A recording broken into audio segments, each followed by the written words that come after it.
Olá, sétimo ano, bom dia. Sejam bem-vindos a mais uma aula de História. A nossa aula hoje será uma aula introdutória ao conteúdo novo. Como vocês já sabem, nós já concluímos o nosso caderno 1 e agora vamos para o caderno 2. Nossos estudos no caderno 1 foi relacionado ao terceiro período da história da humanidade, a Idade Média, que foi tão longa que foi dividida em dois períodos, Alta Idade Média e Baixa Idade Média. Nesse período, nós vimos aí uma forte influência da Igreja Católica e vimos também um processo que ficou muito conhecido na Europa, o processo de feudalização, o feudalismo. Já nos nossos últimos estudos, nós vimos a decadência desse processo e vimos a retomada dos reis ao poder e também o surgimento de uma classe muito importante, a burguesia. A partir de hoje, nós daremos continuidade aos estudos sobre as mudanças ocorridas na Europa e começando assim um novo período, a Idade Moderna. Nossos estudos serão relacionados a um movimento conhecido como Renascimento e ao movimento protestante, que foi de fato um movimento que protestou contra a Igreja Católica. Hoje nós veremos características do movimento base, do movimento humanístico e também um pouco sobre o surgimento do movimento renascentista, uma introdução. Nas próximas aulas, nós daremos continuidade. Eu proponho que todos, ao final, copiem os tópicos. Nossas aulas será por meio de slide para facilitar o entendimento e a observação de imagens. Então, ao final, copiem os tópicos do slide, tá certo? No caderno, para fixar melhor o conteúdo. Então, vamos começar. Bom, pessoal, para bem iniciarmos, né, o nosso conteúdo, eu resolvi mostrar aqui para vocês uma linha do tempo representando aqui o período que será muito importante nos nossos estudos, o período da Idade Moderna. Então, como eu já disse para vocês aí na introdução, é importante que a gente saiba localizar direitinho cada fato, porque essa divisão da história, ela é importante, né, para explicar, para tentar resumir a história de todo mundo, né, desde um período mais remoto até os dias atuais. Encerrando a Idade Média, né, que nós vimos nas nossas aulas passadas, nós iniciaremos hoje na Idade Moderna. O marco inicial da Idade Moderna é no ano de 1453, com a queda de Constantinopla, e o marco final da Idade Moderna é no ano de 1789, com a Revolução Francesa, que vocês estudarão mais à frente, tá certo? Então, analisem aí direitinho essa imagem. Ela está no caderno 2 de vocês, na página 7, né? Então, eu quero que vocês saibam localizar que o que nós vamos estudar agora faz parte do período conhecido na história como Idade Moderna. E o nosso conteúdo novo, pessoal, o nosso título é Renascimento e Reforma, a Europa em Transformação. Então, continuaremos aí o nosso estudo voltado para a Europa, tá certo? E estudaremos dois pontos muito importantes. O Renascimento, que foi um movimento que entenderemos nas nossas aulas, né? E começaremos a entender hoje com o movimento base, que foi o movimento conhecido como humanismo, e a reforma, que foi um protesto, né, de reforma contra a Igreja Católica. Então, a partir desses dois pontos iniciais aí, nós veremos que a Europa sofreu uma grande transformação. Então, iniciando aqui o humanismo, pessoal. Tudo começou porque a partir de 1400 e 1600, a Europa passou por um grande processo de transformação. E essas transformações, elas foram muito abrangentes, né? Foram transformações políticas, sociais, econômicas e culturais.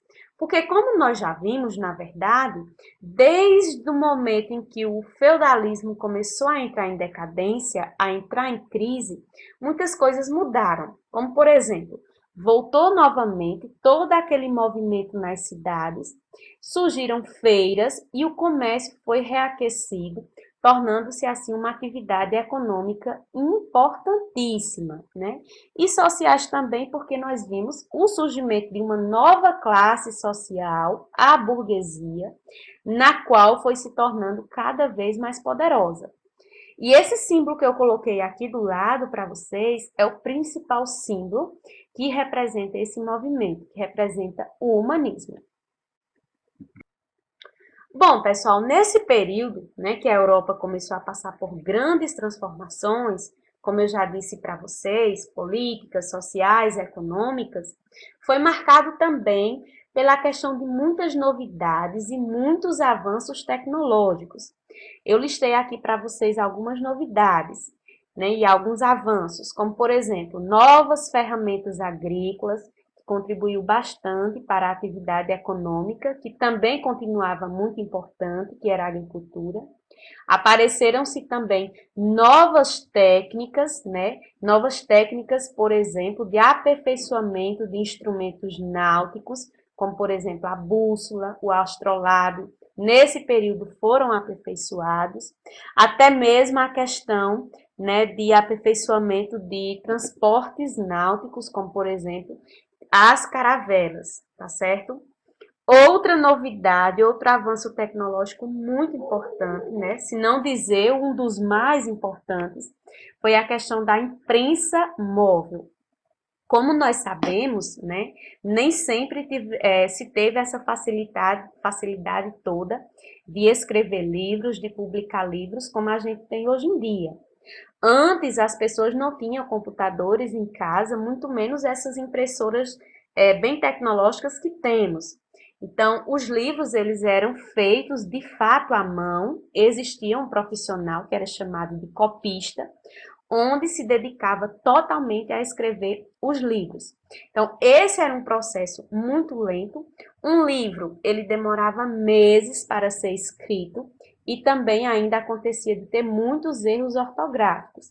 Então, devido a essa dificuldade toda, a informação, os estudos não chegavam a todo mundo, porque de fato um livro era raro e também era muito caro.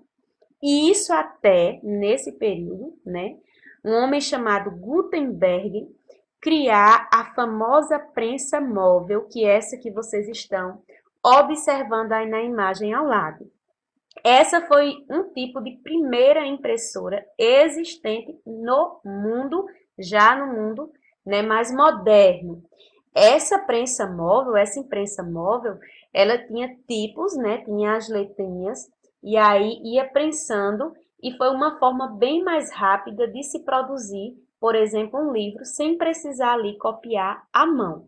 Para a gente, é claro, é uma coisa que hoje não tem mais utilidade, porque a gente já tem formas mais tecnológicas, mas para a época foi um grande avanço. E isso foi muito importante porque ajudou a divulgação de várias informações.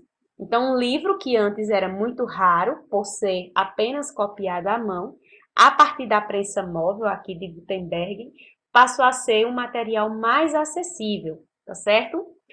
Outros avanços também, né, e outras novidades foram as formas de medir o tempo. Como nós sabemos, o tempo era medido por meio de instrumentos bem remotos, como por exemplo a ampulheta, né, o relógio de água e o relógio de sol, ou até mesmo por meio da observação do sol. E nesse período aqui surgiu o relógio mecânico. Então, vários relógios mecânicos foram instalados, por exemplo, em praças, o que permitia uma novidade na questão de medir o tempo e também uma precisão maior com relação a essa medição. Então, nós podemos dizer aí que a Europa já começa esse período com todo o vapor, com muitas novidades e muitos avanços tecnológicos. Bom, pessoal, além dessas mudanças, né, que eu já especifiquei aí para vocês, a questão das inovações, das novidades, da tecnologia, houve também uma mudança que foi a mais importante de todas, que foi relacionada à educação. Como nós já estudamos, durante o período medieval, a educação era voltada totalmente para a religiosidade. Quem cuidava da educação nas universidades eram apenas os religiosos. Todos os estudos, tudo o que acontecia, era explicado por meio de textos religiosos. E aí, vários estudiosos que estavam convivendo nesse tempo, se juntaram e resolveram fazer mudanças na educação. Porque eles acreditaram que só a partir dessas mudanças eram que as pessoas iam ficar mais informadas e também iam ter mais acesso às informações. Na educação, eles promoveram grandes mudanças que nós vamos ver a partir de agora. Primeiro, eles queriam deixar de lado a antiga tradição intelectual medieval, ou seja, eles não queriam que os estudos fossem baseados apenas em situações, em significados religiosos. Não, eles queriam também que as ciências, a partir daquele momento, e a filosofia pudesse fazer parte da educação. Eles também, queriam abrir espaço para novas culturas, ou seja, abrir espaço na educação para que as pessoas pudessem expor melhor os seus pensamentos, pudessem expor melhor o seu modo de vida. E também, nessa mudança na educação, eles priorizaram a leitura dos textos clássicos da antiguidade, principalmente textos escritos por dois filósofos importantíssimos, Aristóteles e Platão, da Grécia. Então, aí nós vemos que eles fizeram uma mudança radical na educação, deixando de lado apenas o ensino religioso, e trazendo a educação para uma forma mais crítica, uma forma mais filosófica. A partir daí, a educação, ela foi denominada como educação laica. Essa palavrinha laica significa não ter a influência no ensino, da religiosidade. Ou seja, uma educação sem influência da religião, uma educação mais inovada, uma educação mais atual. Então, com essa mudança aí na educação, foi o que desencadeou uma verdadeira revolução, que ficou conhecida como humanismo, certo? Então, todas essas mudanças ocasionaram aí um movimento conhecido como humanismo, que nós veremos duas características importantíssimas sobre ele na próxima aula. E a partir desse movimento do humanismo, a partir da questão da mudança na educação, da mudança de muitos pensamentos, surgiu aí um movimento importantíssimo, muito famoso, que foi o Renascimento. O Renascimento ele foi um movimento de renovação artística e intelectual.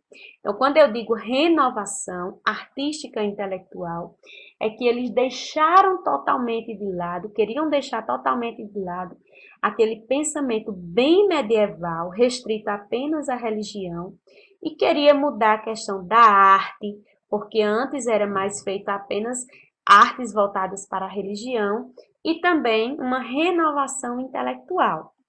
Esse processo de renascimento, como o próprio nome diz, renascer. Renascer é uma coisa que já existiu, parou de existir por algum tempo e volta novamente a existir. Então, o que era que eles queriam que voltasse a renascer? O pensamento e a arte dos antigos gregos e romanos, que ficaram adormecidos durante o período da Idade Média. Então, eles achavam que essa arte antiga, relacionada a imagens, relacionada a textos, deveria voltar novamente para que abrisse novos horizontes para as pessoas com relação ao conhecimento e ao modo de viver. Então, não esqueçam, o movimento renascentista, o Renascimento, ele foi baseado no movimento humanista que veio primeiro. Então, o movimento humanista mudou a educação e com essas mudanças criaram aí, chegaram aí a esse movimento bem maior que foi o Renascimento, tá? Essa imagem é uma pintura importantíssima, feita por um pintor da época chamado Rafael Sanzio, e essa pintura ela tem como título Escola de Atenas e será a nossa imagem condutora do nosso conteúdo novo, tá certo? Na nossa próxima aula eu vou explicar bem direitinho essa imagem para vocês, porque nós vamos ver que ela faz uma mistura de filósofos, de artistas da antiguidade, com artistas e filósofos mais modernos. Nesse período também, que nós começamos a estudar hoje, outra coisa também muito importante que vinha se destacando era a questão da ascensão da nova classe social, que era conhecida como burguesia. Como nós vimos nos nossos estudos, a burguesia ela surgiu, né, a partir do comércio, com principalmente o fim do processo de feudalização na Europa. A burguesia surge e vem crescendo, né? E a burguesia se destaca muito nesse período, tornando-se assim a classe mais poderosa na época. E a burguesia nesse período estava no auge. E foi importante, né, no movimento renascentista, porque os burgueses, eles pagavam pelas obras dos artistas e financiava a produção intelectual e artística. Então, muitos artistas e estudiosos da época não tinham condições financeiras para poder bancar os seus estudos. Então, esse apoio financeiro vinha a partir da burguesia, comprando materiais para a produção de artes e até mesmo financiando o próprio estudo desses intelectuais, desses estudiosos. Então, para finalizar a nossa introdução de hoje, eu fiz aqui um mapa mental com tudo que nós aprendemos na nossa aula. Primeiro, nós vimos que a Europa passou por grandes mudanças econômicas, políticas e sociais. Também houve o surgimento de novos avanços tecnológicos. Um muito importante que vocês não podem esquecer foi a prensa móvel, né? Criada por Gutenberg, onde possibilitou a questão do apressamento na produção, por exemplo, de livros, facilitando aí um maior acesso à informação.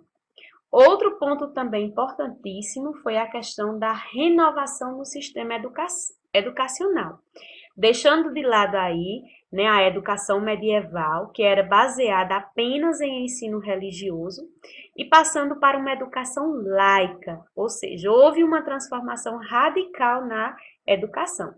Educação laica, onde a gente sabe que não há interferência da religiosidade no ensino. Então, a educação aí passou a ser baseada, né, em teorias mais científicas. Todas essas mudanças aí, elas ocasionaram um movimento conhecido como humanismo, tá certo? Que na próxima aula veremos mais características. E o humanismo foi base para outro movimento ainda maior, que foi o Renascimento ou movimento renascentista. Esse movimento do Renascimento, ele queria aí, né, a questão da renovação artística e intelectual da época. Então, eles queriam, de fato, mudanças bem profundas, principalmente na parte artística e intelectual. E como eu já disse para vocês, eles queriam principalmente renascer, reviver essa arte dos antigos gregos e romanos, tá bom? E nós vimos aí também que os artistas da época, eles receberam todo apoio, o movimento recebeu todo o apoio da burguesia, por meio da ajuda financeira, do custeamento, por exemplo, de obras. Muitos burgueses financiavam aí o estudo, né, dos intelectuais e compravam até mesmo os quadros produzidos por eles, tá certo? Então não esqueçam dessas informações que serão muito importantes para as nossas próximas aulas. Para você fixar melhor o conteúdo de hoje, faça a leitura das páginas 7 e 8 no caderno 2. Após você fazer essa leitura, resolva também a atividade da página 24, apenas a primeira e a terceira questão. A segunda questão você não resolve ainda. Na próxima aula, nós faremos a correção aí dessas duas questões, tá certo? Então, essa foi a nossa aula de história de hoje. Não deixem de fazer a atividade. Espero que todos tenham aprendido as informações, tá certo? E até a nossa próxima aula de história com os nossos novos estudos.